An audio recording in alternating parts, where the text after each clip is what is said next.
नमस्कार मित्रांनो, इन्व्हेस्टमेंट माहिती यूट्यूब चॅनलवर तुमच्या सगळ्यांचे स्वागत आहे.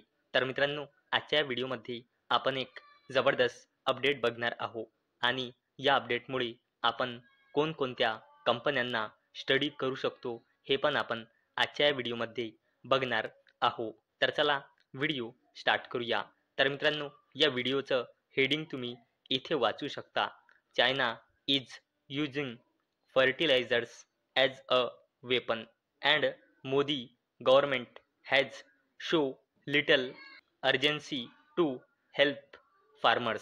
तर चला या अपडेटला डिटेलमध्ये समजून घेऊया आणि या अपडेटमुळे आपण कोणकोणत्या कंपन्यांना स्टडी करू शकतो ते पण आपण पुढे बघणार आहोत.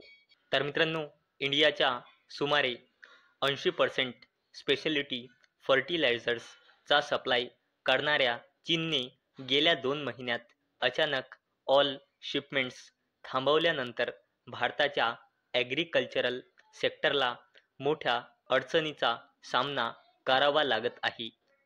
अधिकृत बंदीऐवजी प्रक्रियात्मक विलंबाने अंमलात आणलेले हे पाऊल एका महत्त्वाच्या वेळी आले आहे आणि मित्रांनो, जून ते डिसेंबर या पिरियडमध्ये भारत साधारणपणे 1,50,000 ते 1,60,000 टन्स या ॲडव्हान्स फर्टिलायझर्सची इम्पोर्ट्स करतो. हा काळ फ्रूट, व्हेजिटेबल आणि हाय व्हॅल्यू क्रॉप प्रोडक्शनसाठी महत्त्वाचा असतो. चीन इतर देशांमध्ये एक्सपोर्ट करत असताना इंडियन इम्पोर्टर्स पर्याय शोधण्यासाठी धावत आहे, कारण चीनी कस्टम्स ऑथॉरिटीज भारताकडे जाणारे कन्साइनमेंट क्लिअर करण्यास नकार देतात आणि उत्पादन वाढवण्यासाठी, मातीची हेल्थ मेंटेन ठेवण्यासाठी आणि कार्यक्षम पोषक तत्वांचा वापर सुनिश्चित करण्यासाठी पाण्यात विरघळणारी fertilisers, micro nutrients, nano fertilisers आणि बायो स्टिम्युलंट्स घटक यासारखी स्पेशलिटी फर्टिलायझर्स अत्यंत महत्त्वाची आहेत. भारतीय शेतकरी ट्रॅडिशनल फर्टिलायझर्स पासून मोअर टार्गेटेड सोल्युशन्सकडे शिफ्ट होत असल्याने त्यांची मागणी झपाट्याने वाढत आहे आणि फर्टिलायझर असोसिएशन ऑफ इंडिया च्या मते 2029 पर्यंत देशातील micro nutrient fertiliser market $1 billion पेक्षा जास्त होण्याचा अंदाज आहे.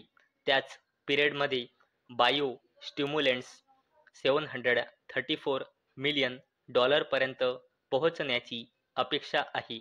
However, high technology cost and previously low consumption volumes देशांतर्गत उत्पादन मर्यादित राहते, ज्यामुळे भारत अशा सप्लाय शॉक्ससाठी अत्यंत असुरक्षित बनतो. तसेच मित्रांनो, IMARC ग्रुपच्या नुसार भारतातील फर्टिलायझर इंडस्ट्री 2024 ते 2032 पर्यंत 4.2% CAGR ने वाढेल आणि 2032 पर्यंत $16.58 बिलियन पर्यंत पोहोचेल अशी अपेक्षा आहे. फायनान्शियल इयर 2024 मध्ये total fertiliser production 45.2 million tonnes इतके झाले, ज्याला गव्हर्नमेंट पॉलिसीज आणि इनिशिएटिव्हजचे समर्थन मिळाले. आणि मित्रांनो, मागणीत वाढ होत असल्याने आणि चायनीज सप्लायर्सने सोडलेली गॅप भरून काढण्यासाठी लोकल प्लेयर्स धावत असल्याने अचानक झालेल्या या सप्लाय बंदीमुळे इंडियन स्पेशलिटी फर्टिलायझर्स प्रोडक्शन आणि लिस्टेड कंपन्यांना फायदा होण्याची शक्यता आहे.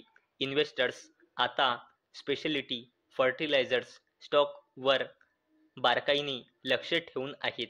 बिझनेसमध्ये वाढ होण्याची आणि देशांतर्गत कॅपॅसिटी एक्सपान्शनसाठी संभाव्य सरकारच्या सपोर्टची अपेक्षा करत आहे.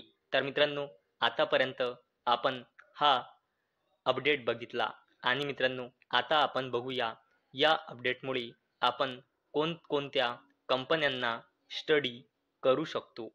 तर मित्रांनो, या अपडेटमुळे आपण Deepak fertilisers and petrochemicals corporation limited या कंपनीला स्टडी करू शकतो आणि अवेलेबल डेटानुसार म्हणजे मार्च 2025 नुसार कंपनीमध्ये प्रमोटर्सची होल्डिंग आहे 45.63%, एफ-आय-एसची होल्डिंग आहे 10.73%, डी-आय-एसची होल्डिंग आहे 11.33% आणि या कंपनीमध्ये पब्लिकची होल्डिंग आहे 32.32%. चला आता बोलूया Nagarjuna fertilisers and chemicals limited बद्दल आणि मित्रांनो, अवेलेबल डेटानुसार म्हणजे मार्च 2025 नुसार या कंपनीमध्ये प्रमोटर्सची होल्डिंग आहे 52.01%, एफ-आय-एसची होल्डिंग आहे 0.02%, डी-आय-एसची होल्डिंग आहे 0.06% आणि या कंपनीमध्ये पब्लिकची होल्डिंग आहे 47.91%.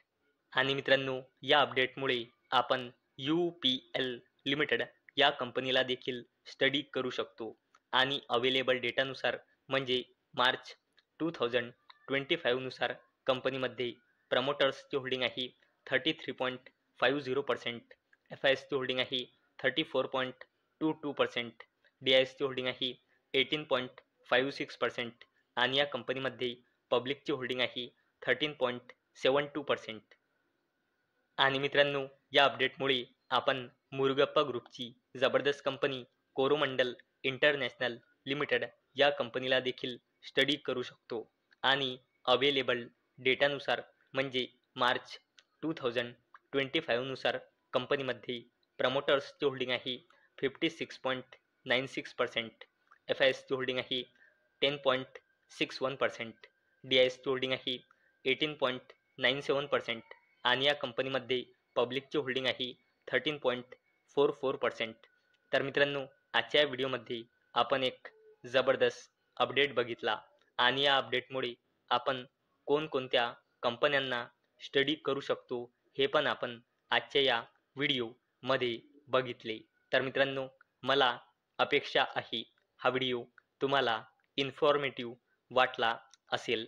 तर मित्रांनो, जर तुम्हाला हा व्हिडिओ इन्फॉर्मेटिव्ह वाटला असेल तर या व्हिडिओला लाईक करा आणि चॅनलला सबस्क्राईब करा.